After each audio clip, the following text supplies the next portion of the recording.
और अब आपको सीधे लिए चलते हैं यूपी विधानसभा, जहां इस वक्त मुख्यमंत्री योगी आदित्यनाथ बोल रहे हैं। जिसका समर्थन माननीय सदस्य श्री उमेश द्विवेदी जी के द्वारा किया गया और लगभग सभी पक्षों के मिलाकर के लगभग 51 माननीय सदस्यों ने अपने बहुमूल्य सुझावों से इस पूरी चर्चा की गरिमा को, उसकी गंभीरता को आगे बढ़ाने का कार्य किया है। मैं उन सभी माननीय सदस्यों के प्रति भी हृदय से धन्यवाद ज्ञापित करता हूं। महोदय, राज्यपाल जी का जो अभिभाषण होता है, यह अभिभाषण शासन की उपलब्धियों और भावी कार्य योजनाओं का एक दस्तावेज होता है।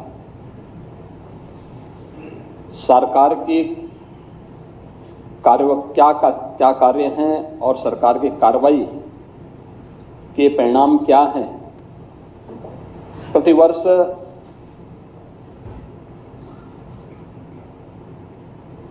विधानसभाओं में हो या संसद में हो, राज्य विधानसभाओं में माननीय राज्यपाल महोदय के द्वारा और संसद में महामहिम राष्ट्रपति जी के द्वारा इसे सदन के सम्मुख रखा जाता है और उसी के माध्यम से सरकार की उपलब्धियों और भावी कार्य योजनाओं की भी एक झलक माननीय सदस्यों को, देश को देखने को मिलता है। मैं सबसे पहले इस बात को लेकर के कि राज्यपाल प्रदेश का संवैधानिक प्रमुख होता है और एक संवैधानिक प्रमुख के प्रति जो हमारे प्रतिपक्ष के और उसमें भी मुख्य प्रतिपक्ष का जो आचरण रहा है, संवैधानिक प्रमुख के प्रति भी और एक नारी के प्रति भी जिस प्रकार का अभद्र और अशिष्ट व्यवहार रहा है, महोदय, वह न केवल लोकतंत्र को कमजोर करता है बल्कि संवैधानिक व्यवस्था से जुड़े हुए उन प्रमुख हस्तियों की अवमानना के भी दायरे में आता है। यह हम सबका दायित्व बनता है कि हम अपने राष्ट्रीय प्रतीकों का सम्मान करें, संविधान के व्यवस्था के अंतर्गत संवैधानिक प्रमुखों के प्रति सम्मान और आदर का भाव रखें और कोई ऐसा आचरण न करें जो आचरण देश की भावी पीढ़ी को गलत दिशा की ओर अग्रसर करे। खैर, जिस प्रकार का प्रतिपक्ष है, उनसे इसकी अपेक्षा करना अपने आप में एक बेवकूफी जैसा होगा और यही दृश्य हम सबको यहां देखने को मिला है। यह नारी शक्ति का भी अपमान है। एक इतना अनुभवी राजनेता जो सौभाग्य से आज प्रदेश की राज्यपाल के रूप में अपना मार्गदर्शन और नेतृत्व हम सबको प्रदान कर रही है, उनके प्रति इस प्रकार का अभद्र व्यवहार इस समाजवादी पार्टी की वास्तविक सोच को, प्रतिपक्ष की नकारात्मक दृष्टिकोण को भी प्रदर्शित करता है। महोदय, राज्यपाल जी ने अपना जो अभिभाषण संवेद सदन में प्रस्तुत किया, वह सरकार की उन उपलब्धियों को लेकर के भी है जो पिछले 8.5-9 वर्षों के अंदर हम लोगों ने प्रदेश के अंदर प्राप्त किया है। और मैं कह सकता हूं कि पिछले 9 वर्ष में उत्तर प्रदेश ने एक अपनी यात्रा तय की है। ये यात्रा अपराध और अव्यवस्था से अनुशासन का, कर्फ्यू से कानून के राज का उपद्रव से उत्सव की यात्रा और समस्या से समाधान, अविश्वास से आत्मविश्वास की यात्रा है। यानी जो ये यात्रा है यह इस रूप में प्रस्तुत करता है कि आज देश और दुनिया भी इस बात को स्वीकार करती है कि उत्तर प्रदेश में चेंज आया है। और उत्तर प्रदेश में आखिर क्यों नहीं ये चेंज आना चाहिए? ये उत्तर प्रदेश की 25 करोड़ जनता का अधिकार है। उनको भी वो हक मिलना चाहिए था जिसका वो अधिकारी था। लेकिन दुर्भाग्य से अपने संकुचित एजेंडे को लेकर के चलने वाली सरकारों ने प्रदेश के भविष्य के साथ, यहां की जनता जनार्दन के साथ खिलवाड़ किया। उनके सामने पहचान का संकट खड़ा किया। प्रदेश को अराजकता, अव्यवस्था, अपराध का एक गढ़ बना दिया। कर्फ्यू यहां की पहचान बन गई थी। उन स्थितियों में यह उत्तर प्रदेश, जिसको हम भारत के शाश्वत मूल्यों के आधार भूमि मानते हैं, उस उत्तर प्रदेश में किस प्रकार की व्यवस्था थी यह हम सबने देखा है। लेकिन महोदय, आज मैं इस बात को कह सकता हूं कि डबल इंजन सरकार की स्पष्ट नीति, साफ नियत, सुशासन की प्रति प्रतिबद्धता के कारण आज हम लोगों ने उत्तर प्रदेश को बॉटलनेक से देश की अर्थव्यवस्था का एक ब्रेक थ्रू बनाने में सफलता प्राप्त की है। अब यूपी रेवेन्यू डेफिसिट से रेवेन्यू सरप्लस और उपद्रव से उत्सव प्रदेश के रूप में अपनी यात्रा को लेकर के मजबूती के साथ आगे बढ़ा है। और महोदय, मैं कह सकता हूं, बजट का अवलोकन आप सबने किया होगा। अब मैं कह सकता हूं कि पिछले 11 वर्ष में देश ने जो यात्रा तय की है, आज देखिए दिल्ली में दुनिया का सबसे बड़ा EI इम्पैक्ट समिट आदरणीय प्रधानमंत्री जी के कर कमलों से उद्घाटन हुआ है। 5 दिनों तक देश दुनिया के 18 से अधिक देशों के राष्ट्राध्यक्षों की उपस्थिति में यह EI इम्पैक्ट समिट चल रहा है। आज की जो इमर्जिंग टेक्नोलॉजी है, इस पर भारत का फोकस कितना ज्यादा है, कैसे अपनी वर्तमान और भावी पीढ़ी के भविष्य के साथ एक बेहतरीन योजना के साथ भारत कार्य कर रहा है। और देश के अंदर जो परिवर्तन देखने को मिल रहा है, उसी परिवर्तन की आधारभूमि हम लोगों ने पिछले 8.5 पौने 9 वर्ष के अंदर उत्तर प्रदेश को बनाया है। आज उत्तर प्रदेश के अंदर दिखता है, उत्तर प्रदेश अब टेक्नोलॉजी, ट्रस्ट एंड ट्रांसफॉर्मेशन की एक त्रिवेणी बन करके देश और दुनिया के सामने उभरा है।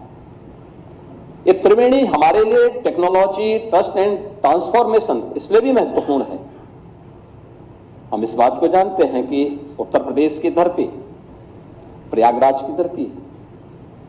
प्रयागराज इसी उत्तर प्रदेश में है और प्रयागराज की पहचान मां गंगा, मां यमुना और मां सरस्वती की त्रिवेणी से भी है। उस त्रिवेणी का एक नया रूप उत्तर प्रदेश के अंदर आज हम सबके सामने टेक्नोलॉजी, ट्रस्ट एंड ट्रांसफॉर्मेशन के रूप में आज उत्तर प्रदेश के अंदर देखने को मिल रहा है। हमने उत्तर प्रदेश के अंदर जो 2017 के पहले की नीतिगत उदासीनता थी, प्रशासनिक स्थिरता थी और विकास विरोधी सोच थी, उसको आज प्रदेश ने अनुशासन, निर्णायक नेतृत्व, स्पष्ट नीति और शुद्ध नियत से आज उसको नए रूप में प्रस्तुत करने का कार्य किया है। आज हम कह सकते हैं कि डबल इंजन सरकार के कार्यों का परिणाम है कि जन कल्याणकारी योजनाएं हैं, रोजगार सृजन के अभियान हैं, प्रदेश में इन्वेस्टमेंट के बेहतरीन डेस्टिनेशन के रूप में स्थापित करने का हो या सामाजिक सुरक्षा के माध्यम से उत्तर प्रदेश को सशक्त, सुरक्षित और आत्मनिर्भर बनाने की मुहिम या प्रभावी ढंग से आज उत्तर प्रदेश के अंदर देखने को मिल रहा है। महोदय, 2017 के पहले क्या स्थिति थी उत्तर प्रदेश में?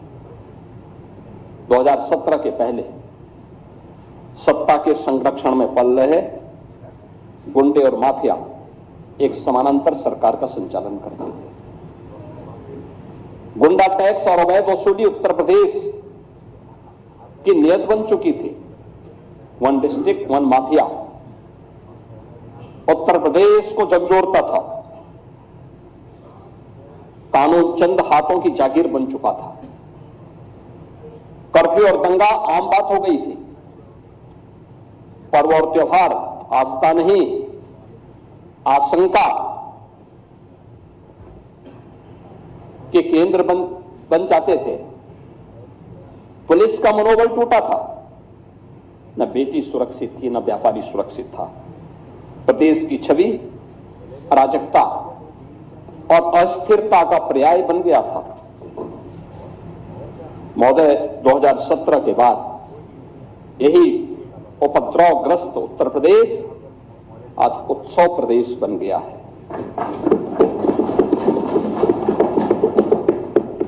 आज कानून का राज है। हमने बार बार कहा है, विकास की पहली शर्त रूल ऑफ लॉ है और रूल ऑफ लॉ के उस लक्ष्य को प्राप्त करने के लिए सरकार ने पूरी मजबूती के साथ काम किया। प्रदेश के अंदर रिकॉर्ड पुलिस भर्तियां की, महिला सशक्तिकरण पर ध्यान दिया, युवाओं के लिए नई नई योजनाएं बनाई, मॉडर्न पुलिसिंग और सुदृढ़ साइबर एवं फॉरेंसिक इंफ्रास्ट्रक्चर के विकास के लिए कार्य किया। आज उत्तर प्रदेश के अंदर सुदृढ़ कानून व्यवस्था की स्थिति के कारण उत्तर प्रदेश अब फेयर जोन से फेक जोन में बदल गया है। अब उत्तर प्रदेश में भय नहीं बल्कि आस्था के कारण लोग उत्तर प्रदेश के अंदर आ रहे हैं और यह आस्था आज उत्तर प्रदेश के अंदर देखने को मिल रही है। अब कर्फ्यू कल्चर नहीं है, अब जीरो टॉलरेंस कल्चर ने उत्तर प्रदेश को एक नई पहचान दी है। अब दंगों की जगह फेस्टिव और टेम्पल टेक्नोलॉजी इकोनॉमी ग्रो कर रही है, यानी यहां पे ग्रो कर रही है।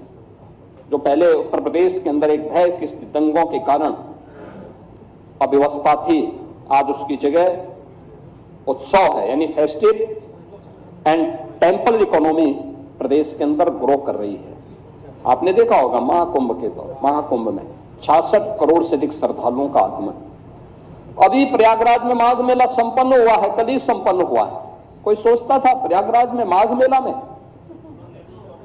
कल्पवासी आते थे, पौष पूर्णिमा से माघ पूर्णिमा तक 1 महीने का उनका आगमन होता था। और कल ही प्रयागराज के महाशिवरात्रि के आयोजन में प्रयागराज में 40 लाख से अधिक श्रद्धालुओं ने त्रिवेणी में स्नान किया। इस पूरे माघ मेले में पहले कुल कुछ लाख श्रद्धालु आते थे, उसमें कल्पवासियों की संख्या ज्यादा होती थी। और इस बार माघ मेले में 21 करोड़ से अधिक श्रद्धालु त्रिवेणी में स्नान किया है, तो आस्था की डुबकी लगाया है। यानी ये जो श्रद्धालु आ रहा है उसको व्यवस्था पर विश्वास है, सुरक्षा के प्रति वह आज निश्चिंत है। और ये केवल आस्था नहीं है। हम लोग जब बात करते हैं उत्तर प्रदेश की, प्रयागराज की, बहुत सारे मुद्दों पर हम इस बात को कहते हैं। उत्तर प्रदेश तो भारत की आत्मा उत्तर प्रदेश में निवास करती है। अयोध्या की मर्यादा है, काशी की शाश्वत चेतना है, मथुरा वृंदावन की भक्ति है, तो प्रयागराज की समरसता भी हम सबको त्रिवेणी हो या कुंभ या महाकुंभ इस अवसर पर देखने को मिलती है। और इसका परिणाम आज हम सबको देखने को वहां मिल रहा है। 2017 से कोई कॉमनल राइट्स नहीं, यूपी के अंदर नहीं हुए हैं। अब हम कह सकते हैं कि यूपी में न कर्फ्यू है न दंगा है, यूपी में सब चंगा है। महिलाओं को सुरक्षा और व्यापारियों को भय मुक्त वातावरण दिया गया है। इन 8 वर्षों में 2,19,000 पुलिस की भर्ती, इनमें 20% महिला बेटियों के लिए आरक्षण, यानी हम लोग जब आए थे तब उत्तर प्रदेश पुलिस बल में कुल 10,000 महिला कार्मिक थे। आज इनकी संख्या बढ़कर के 44,000 से अधिक हुई है। पुलिस की क्षमता में अभूतपूर्व, ट्रेनिंग क्षमता में अभूतपूर्व वृद्धि हुई है। मुझे याद है 2017 में हम लोग आए थे, हमें पुलिस की भर्ती करनी थी, राज्य के पास ट्रेनिंग की क्षमता नहीं थी। हम लोगों ने मिलिट्री, पैरामिलिट्री और अन्य राज्यों के ट्रेनिंग सेंटर हायर किए थे और इस बार 60,200 पुलिस कार्मिकों की भर्ती हुई है।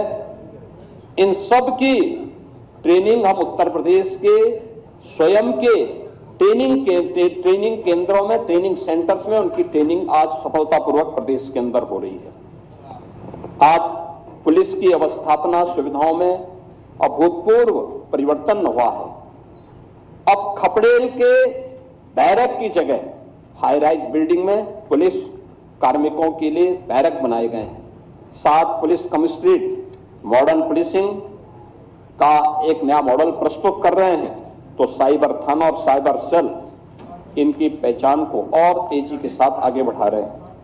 फॉरेंसिक साइंस इकोसिस्टम, आधुनिक पुलिसिंग और वैज्ञानिक साक्ष्यों के लिए आज अनिवार्य है। 3 नए कानून लागू होने के बाद पूरे देश के अंदर 7 वर्ष से ऊपर की सजा के लिए फॉरेंसिक एविडेंस अनिवार्य किया गया है और उस फॉरेंसिक एविडेंस के लिए अब सरकार ने तय किया है कि हम लोग प्रदेश के अंदर पहले केवल 2 FSL लैब थे, फॉरेंसिक जो लैब थी वो मात्र 2 थी। आज हम लोग पहले ही 12 लैब जो ये ग्रेड की है उनको प्रारंभ कर चुके हैं, 6 निर्माणाधीन है और सभी 75 जनपदों में 2-2 फॉरेंसिक वैन भी प्रदेश के अंदर आज फॉरेंसिक एविडेंस कलेक्ट करने के लिए आज संचालित हैं। 17 नगर निगम और गौतम बुद्ध नगर में सेफ सिटी की परियोजना लागू है। यूपी स्पेशल सिक्योरिटी फोर्स की 6 वाहिनियां प्रदेश के अंदर कार्यरत हैं और यूपी 112 जो इंटीग्रेटेड इमरजेंसी सेवा है, इनको भी हम लोगों ने प्रदेश के अंदर तेजी के साथ आगे दी है। इसके रिस्पांस टाइम को बेहतर किया है। पीएसी जो दंगाइयों की काल थी उसको पिछली सरकारों ने अपने स्वार्थ के कारण एक प्रकार से बंदी की कगार पर पहुंचा दिया था। हमने फिर से 34 पीएसी की कंपनियों को पुनर्जीवित किया है और 3 महिला बटालियन पहली बार यूपी पीएसी में गठित हुई हैं और ये भी 3 उन वीरांगनाओं के नाम पर जिन्होंने देश की स्वाधीनता आंदोलन को एक नई गति दी थी, उनके नाम पर गठित हुई है, जिनमें वीरांगना झलकारी बाई, वीरांगना अवंती बाई और वीरांगना उदा देवी, इन तीनों के नाम पर 3 पीएसी की बटालियन यूपी के अंदर गठित हुई हैं और 3 नए पीएसी की बटालियन के गठन के लिए प्रदेश तेजी के साथ कार्य कर रहा है। महोदय, प्रदेश अपनी विरासत पर गौरव की अनुभूति करता है। पूरा देश आदरणीय प्रधानमंत्री जी की प्रेरणा से अपनी विरासत पर गौरव की अनुभूति करता है और हम लोगों का मानना है कि विरासत से युक्त विकास ही एक उज्जवल भविष्य की एक आधारशिला होती है। लेकिन अपने राजनीतिक स्वार्थों के लिए अगर कोई उन आक्रांताओं को महिमामंडन करता है जिन्होंने भारत की आत्मा पर प्रहार किया, जिन्होंने भारत की आस्था को रौंदने का कार्य किया है, मुझे लगता है कि आज का नया भारत, आज का नया उत्तर प्रदेश, ये नए भारत का नया उत्तर प्रदेश इसको स्वीकार करने को तैयार नहीं है, कतई तैयार नहीं है। आप देखें किस प्रकार से, यानी आक्रांताओं को महिमामंडन करना,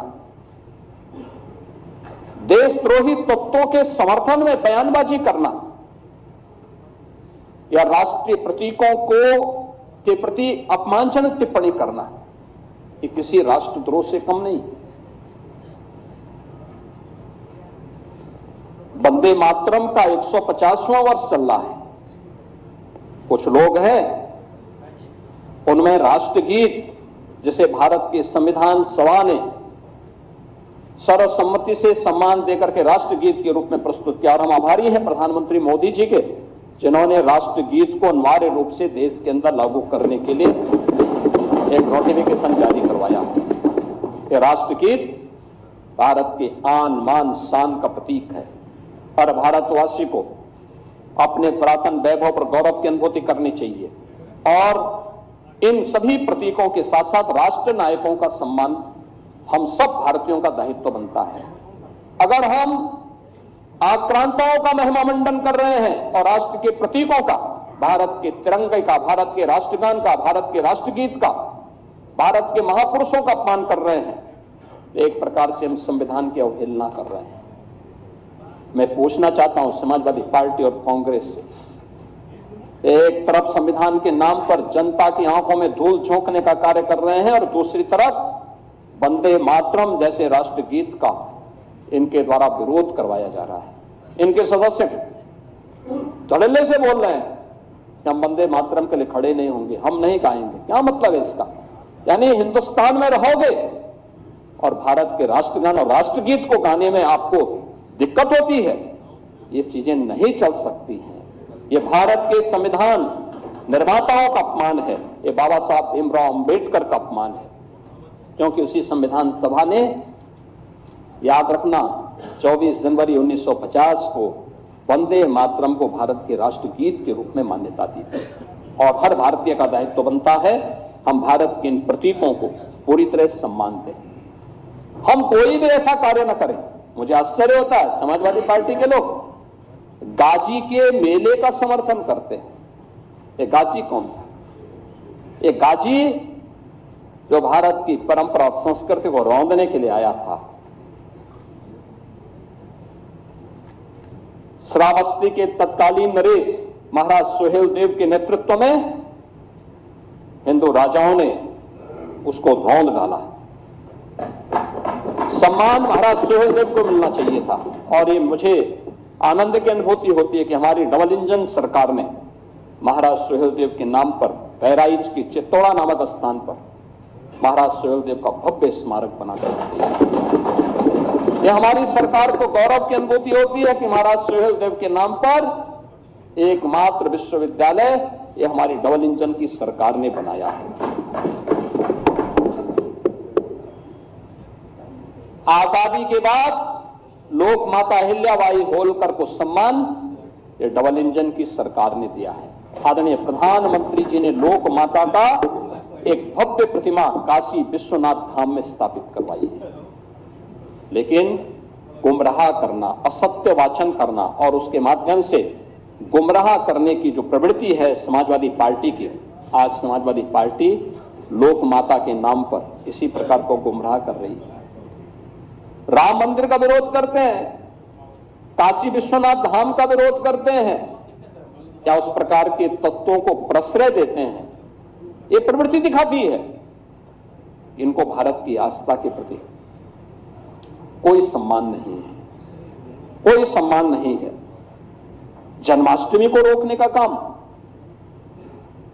कांवड़ यात्रा को रोक लगाने का काम, अयोध्या की 84 कोसी परिक्रमा हो या दीपोत्सव और रंगोत्सव के कार्यक्रम, यह प्रतिपक्ष से जुड़े हुए दलों ने अपने समय में इनको रोकने का काम किया था। कांग्रेस तो सुप्रीम कोर्ट में यहां तक कह दी थी कि राम और श्री कृष्ण ये दोनों मिथक हैं। समाजवादी पार्टी ने अपने समय में राम भक्तों पर गोलियां चलाई थी, मंदिर निर्माण के मार्ग में बाधा पैदा करने के लिए अपने अधिवक्ता तैयार किए थे। लेकिन हम इस बात को कह सकते हैं कि हिंदुस्तान में भारत की आस्था को भी कैद करके नहीं रख सकता है। और यतो धर्मस् ततो जय के भाव के साथ वह विजयी जरूर होगी, और यही हुआ है। और आज अयोध्या में हम देख सकते हैं प्रभु श्री राम का भव्य मंदिर का निर्माण हो गया है। आज देश और दुनिया आती है देखने के लिए, लाखों की संख्या में हर दिन श्रद्धालु आ रहा है, हर दिन आ रहा है, प्रफुल्लित होके जाता है। ये आस्था के केंद्र केवल आस्था के केंद्र नहीं है, ये वास्तव में राष्ट्र चेतना के केंद्र भी है। राष्ट्र की शाश्वत चेतना को एक ताकत मिलती है यहां से, और वहां से हम लोगों ने आज इस कार्य को आगे बढ़ाया है। इन्हीं बातों को लेकर के हम लोग ये लगातार इन बातों को देखते हैं कि भारत की इस आत्मा के प्रति सम्मान का भाव रखना और वहां कार्य करना, ये हम सबके लिए गौरव की बात है। और हम लोगों ने उसी कार्य के साथ अपनी विरासत पर गौरव की अनुभूति करने के साथ ही उससे प्रेरणा, उसका सम्मान और उसके बेहतर भविष्य के लिए एक ठोस कार्य योजना के साथ ये डबल इंजन सरकार ने कार्य किया है। हमने गुलामी की मानसिकता से मुक्ति का मार्ग लेकर के आदरणीय प्रधानमंत्री जी ने देश की आजादी के अमृत महोत्सव वर्ष के समय विकसित भारत के लिए जिन पंच प्रण की बात की थी, उसी से प्रेरणा लेकर के आज हम एक सशक्त भारत की अटल आधारशिला बनाने के लिए हम लोगों ने अपनी आस्था को आगे बढ़ाने का काम किया है।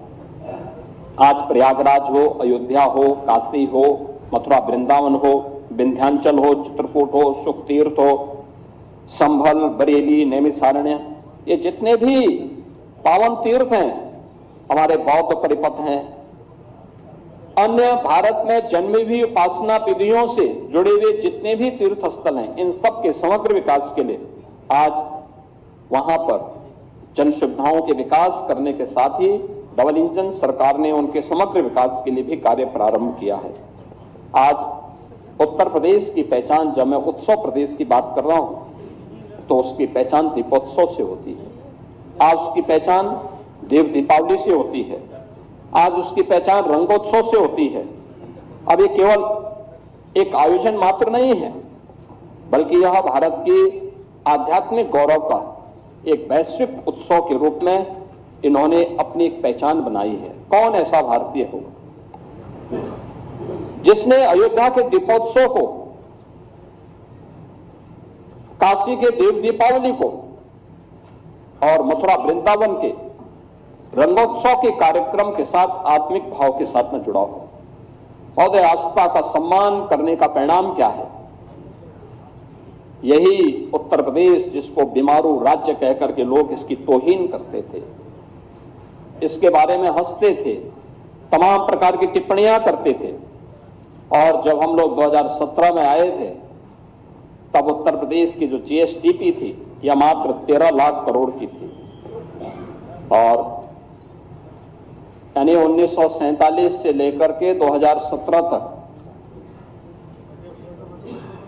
इन 70 वर्षों में इस यात्रा को तय करने में समय लगे 70 वर्ष, और हमने अचीव किया मात्र 13 लाख करोड़ की जीएसडीपी। लेकिन बहनों, इसमें मैं कह सकता हूं कि 2017 के बाद मात्र 8 वर्ष के अंदर, 8-8.5 वर्ष के अंदर डबल इंजन सरकार ने इसमें 23 लाख करोड़ अतिरिक्त जोड़े हैं। अब उत्तर प्रदेश की अर्थव्यवस्था 36 लाख करोड़ की हो चुकी है। देश की जीडीपी में यूपी का जो योगदान था, जब ये देश आजाद हुआ था, यूपी का शेयर था 14%। लगातार घटते घटते घटते घटते 2017 तक आते आते यह 16-17 में आते आते 8% रह गया। अब फिर से इसको बढ़ा करके 9.5% तक पहुंचाने में आज सफलता प्राप्त हुई है। हमने पर कैपिटा इनकम को भी 3 गुना करने में सफलता प्राप्त की है। इसके लिए पिछले 8-8.5 वर्ष में कोई जनता जनार्दन पे कोई अतिरिक्त टैक्स नहीं लगाया। हाँ, हमने टैक्स चोरी को रोका है, रेवेन्यू लीकेजेज को प्रभावी ढंग से उस पर अंकुश लगाया है, और तब हमें ये सफलता प्राप्त हुई है। आज प्रदेश आज मैं कह सकता हूं कि पिछले 5-6 वर्षों से लगातार रेवेन्यू सरप्लस स्टेट के रूप में अपने आप को स्थापित किया है। जोरदार वित्तीय अनुशासन भी है और विकास के दोनों दोनों का संतुलन आज उत्तर प्रदेश के अंदर देखने को मिल रहा है। अब उत्तर प्रदेश का बैंकों में जमा होने वाला पैसा, यानी जो पैसा पहले उत्तर प्रदेश के अंदर 100 रुपया अगर जमा होता था तो मात्र 43 रुपया बैंकों में जमा वहां पब्लिक के उपयोग में खर्च होता था। आज हमने इसकी संख्या बढ़ा करके 100 में से 61 से 62 रुपया आज उत्तर प्रदेश के नौजवानों को, यहाँ के व्यापारियों को आज खर्च करने के लिए प्राप्त हो रहा है। यानी सीडी रेशो 43% से बढ़ा करके हमने 61-62% पहुंचाने में सफलता प्राप्त की है। और अब मैं इस बात को कह सकता हूं कि हर एक व्यक्ति इस बात को गौरव के साथ कहता है कि उत्तर प्रदेश बेहतरीन स्थिति में है, उत्तर प्रदेश सही दिशा में आगे बढ़ रहा है। महोदय, अन्नदाता किसानों की चर्चा हमारे गाए बगाए हमारे प्रतिपक्ष के लोग भी करते हैं। नियत उनकी साफ नहीं, क्योंकि उत्तर प्रदेश तो देश की सबसे बड़ी आबादी का राज्य भी है और सबसे अधिक खाद्यान्न उत्पादन भी करता है। लेकिन अन्नदाता किसानों की स्थिति इनके समय में क्या थी, इन्होंने कहां पहुंचा दिया था? आज हम कह सकते हैं भारत का अन्नदाता या अन्नदाता भारत की एक पहचान थी। भारत आज से 2000 वर्ष पहले दुनिया की अर्थव्यवस्था का सिरमौर था। 44 से 45% अर्थव्यवस्था पर भारत का एकाधिकार था और भारत का स्वर्ण युग था। आज से 400 वर्ष पहले भी यही भारत के अंदर स्थिति थी कि भारत का शेयर ग्लोबल इकोनॉमी में भारत की स्थिति 24 से 25% पर भारत का अधिकार था। औपनिवेशिक काल में यहां पे शोषण किया गया, लूटा गया, परंपरागत उद्यम को समाप्त किया गया। अन्नदाता किसानों को जो पहले उपभोक्ता उत्पादक था उसको उपभोक्ता बना करके रख दिया। कच्चा माल यहां से बाहर जाता था, सस्ते में वहां से पक्का माल बन करके आता था और उस पर भारी टैक्स लगते थे और वो महंगा होकर के यहां बेचा जाता था। लेकिन आज हम कह सकते हैं कि अब जो पिछली सरकारों ने भी औपनिवेशिक काल की उसी मानसिकता के साथ अन्नदाता किसानों के साथ अपने एमएसएमई सेक्टर में परंपरागत उद्यम के साथ जुड़े हुए जो कारीगर थे, इनके साथ यही व्यवहार किया। आज पिछले 11 वर्ष में आदरणीय प्रधानमंत्री जी के मार्गदर्शन और नेतृत्व में अब किसान उत्पादक से उसे हमने फिर से उसकी पहचान उस रूप में प्रस्तुत की है। चाहे वह अपने आप में किसान हो, कारीगर हो, इन सभी को हम लोगों ने मजबूती के साथ आगे बढ़ाया है और हम इस बात को मानते हैं कि देश किसानों के श्रम से, कारीगरों की सृजनशीलता से खड़ा हुआ है। हर गांव हमारे यहां एक आत्मनिर्भर इकाई हुआ करती थी, ग्राम स्वराज उसकी आधारशिला थी। आज चाहे वह कृषि हो, पशुपालन हो, हस्तशिल्प आदि कोई भी क्षेत्र रहा हो, यहां पहले किसान उत्पादक था, कारीगर स्वयं में उद्यमी था, व्यापारी राष्ट्र को जोड़ने की सेतु हुआ करता था। उत्तर से दक्षिण, पूरब से पश्चिम, पूरे देश को जोड़ने का काम होता था। 17 के पहले कृषि के बारे में कोई स्पष्ट नीति नहीं थी। अन्नदाता केवल एक वोट बैंक बन गया था, लागत अधिक थी, उत्पादन कम था और बिचौलियों का वर्चस्व था। 17 के बाद डबल इंजन की डबल स्पीड, लागत कम, उत्पादन ज्यादा। अन्नदाता को विकास में भागीदार बनाया गया और अन्नदाता से उद्यमी बनने की एक कहानी आज उत्तर प्रदेश के अंदर देखी जा सकती है, जब हमारा अन्नदाता किसान एफपीओज के माध्यम से या जब गांव की एक महिला ड्रोन दीदी के रूप में अपनी एक पहचान बनाती है। आज विकास की यात्रा में हमारा अन्नदाता किसान सक्रिय रूप से सहभागी बना है। हमारा संकल्प कृषि को income based and value edition model के साथ जोड़ने के साथ ही अन्नदाता किसानों की आय को बढ़ाना है। आज उत्तर प्रदेश में कृषि विकास की दर 8-8.5% से बढ़कर के 18% हम लोगों ने प्राप्त किया है। एमएसपी पर पारदर्शी खरीद हो रही है और डीबीटी का जो पैसा है वो सीधे डीबीटी के माध्यम से अन्नदाता किसानों के खाते में जा रहा है। यह तब है, इसी का परिणाम है 11% देश के अंदर कृषि का जो कुल भूमि भूभाग है 11% यूपी के पास है, लेकिन इस 11% में उत्तर प्रदेश 21% खाद्यान्न उत्पादन कर रहा है। अब अन्नदाता बीज से बाजार तक एक ग्लोबल मार्केट एक्सेस उसको उपलब्ध है और प्रधानमंत्री किसान सम्मान निधि में भी उत्तर प्रदेश के अन्नदाता किसानों को 95,000 करोड़ रुपए से अधिक की धनराशि सीधे उनके अकाउंट में हस्तांतरित हुई है। आज अन्नदाता किसानों को उन्नत बीज, प्राकृतिक खेती, ड्रोन और जलवायु अनुकूल आधुनिक तकनीक की सीधी जानकारी सरल भाषा में उपलब्ध कराने का काम भी प्रदेश भर में हो रहा है।